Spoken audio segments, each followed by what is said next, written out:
Karibu mtazamaji wa Zone Media, naitwa Victor Moshi.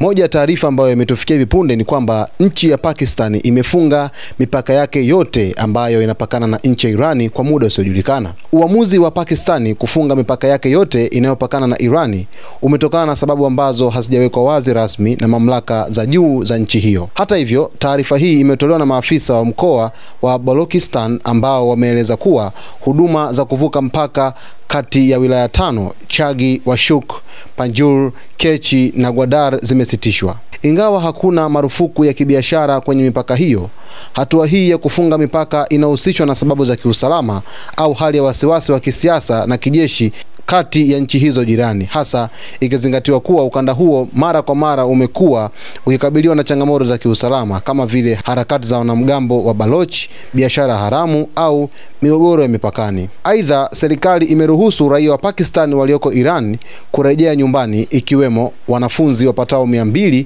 wanaotarajiwa kuvuka mpaka kurejea nchini. Kwa sasa bado haijafahamika ni lini huduma za mipaka hiyo zitarejeshwa rasmi. Mtazamaji wa Zone Media, ukiangalia taarifa hii vizuri ambayo nchi ya Pakistan imeweza kufunga mipaka yake yote ambayo inapakana na nchi ya Irani, inahusishwa na lile ombi la kiongozi mkuu wa Irani Ayatollah Ali Khamenei kuweza kuiomba nchi ya Pakistan waweze kuungana pamoja ili waweze kuipiga Israel.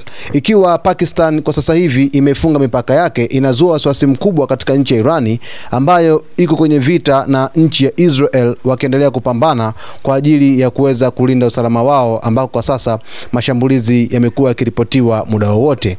Hali ya taharuki inazidi kuzuka katika ukanda wa Mashariki ya Kati baada ya Pakistan kufunga mipaka yake yote na inayopakana na nchi ya Irani, ambapo Irani inaweza ikaona ni njama za kiusaliti ambazo inafanyiwa na nchi ya Pakistan. Mamlaka za Irani bado hazijaweza kutoa taarifa yake, ikiwa taarifa hii ni taarifa za hivi punde tu ambazo zimetufikia kama breaking news kwenye meza yetu ya habari hapa Zone Media.